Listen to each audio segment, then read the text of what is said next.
참 예수님, 오늘은 12월 27일 성 요한 사도 복음사가 축일입니다.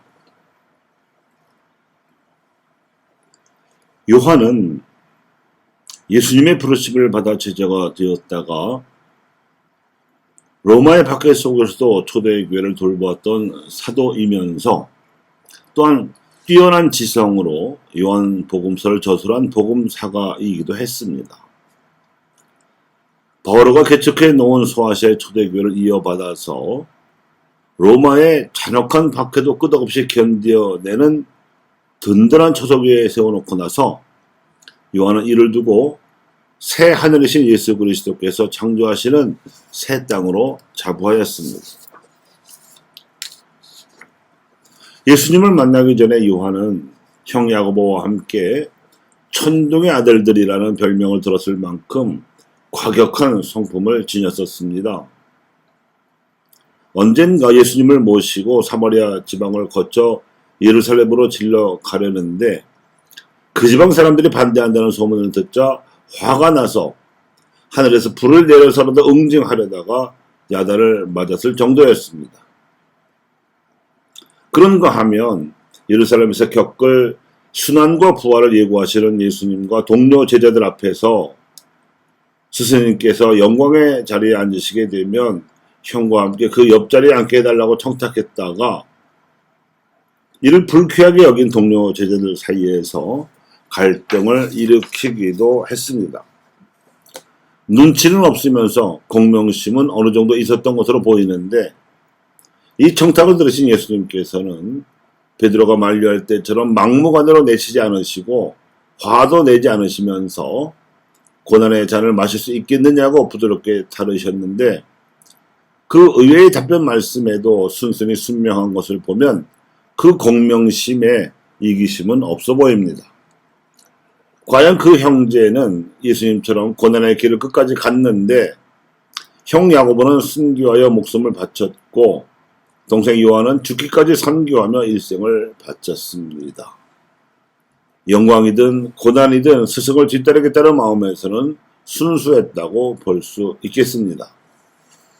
아무튼 이들 형제는 베드로와 함께 예수님께서 수행하신 공생활의 주요 장면마다 동행할 정도로 신임을 두텁게 받았고 형 야고보가 당시 알려진 땅 끝인 스페인까지 가서 선교했는가 하면 동생 요한은 사도 바오로가 개척해 놓은 뒤를 이어 에페소를 비롯한 소아시아의 7교회를 맡아서 선교했습니다. 이때 요한은 예수님의 유언을 받들어서 성모 마리아를 돌아가실 때까지 자신의 어머니처럼 모시기도 했습니다. 그리고 요한복음서는 그 전에 나온 다른 세 복음서와는 많이 다릅니다. 복음서의 시작을 유년기 이야기로가 아니라 천지창조 때로부터 잡을 만큼 예수님의 정체성에 대한 관심이 남들에게 깊었을 뿐만 아니라 복음서의 주제도 막연하게 들릴 수도 있는 하나님 나라라는 이름 대신에 더 구체적이고 또렷한 영원한 생명이라는 이름으로 내세워서 예수님을 믿는 삶의 영성적 성숙과 품위를 추구하고 있습니다. 오늘 복음의 상황만 해도 구원복음서에는 나오지 않는 이야기입니다. 요한의 아버지 제베데오가 시몬 베드로와 동업자일 정도로 베드로 요한에게 아버지뻘 되는 연상의 동료였습니다. 예수님의 시신이 도란당한 것 같다는 마리아 막달레나의 전가를 듣자마자 베드로와 함께 무덤으로 갔는데 젊은 요한이 먼저 다다랐으나 베드로를 기다려 주었습니다. 뒤늦게 도착한 베드로가 무덤 안에 들어가서 확인해 보니 예수님의 얼굴을 감쌌던 수건이 따로 한 곳에 개켜져 있는 것으로 보아서 그 시신이 도난당한 것은 아님을 알 수 있었다는 이야기였습니다. 즉 부활의 전조였던 것을 확인한 거죠. 요한복음사가는 이 빈 무덤 이야기를 전하면서도 후대 그리스도인들에게 영성적 과제를 부여합니다.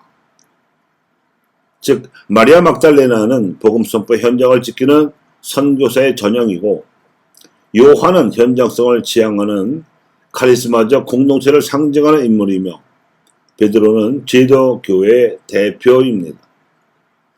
복음적 가치의 파수꾼을 자처하는 현장 선교사들은 늘 깨어서 시대의 징표를 식별합니다. 진보적인 카리스마적 공동체들은 현장의 움직임에 따라 시대의 징표에 응답하는 데 민감하지만 판단함에 있어서는 제도 교회를 기다려 줘야 함을 암시합니다.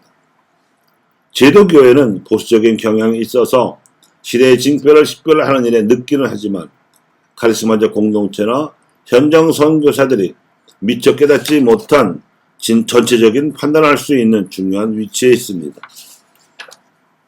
요한은 이 본문을 통해서 선교 현장과 카리스마적 공동체 그리고 제도 교회가 긴장과 갈등 속에서도 서로 공존하는 지혜를 일러주고 있다고 요한복음 주석가들은 말하고 있습니다.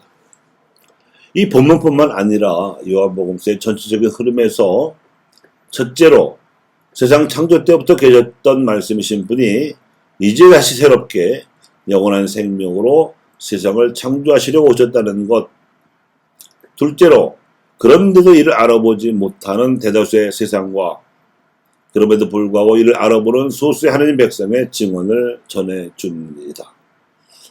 그래서 요한복음서는 영원한 생명으로 세상을 새로 창조하시는 교회의 창세기와도 같은 책입니다. 영원한 생명이 지금 여기서 시작될 수 있게 되었다는 기쁜 소식을 전하기 때문입니다. 그래서 요한복음서는 무식해 보이는 어버 주신 요한이 예수님으로부터 제자로 부르심을 받고 사도로 양성을 받아 고결한 신앙 체험을 하고 나서 깊은 영성적 숙고를 더하여 이 기쁜 소식을 전하려고 쓴 뛰어난 지성의 산물입니다.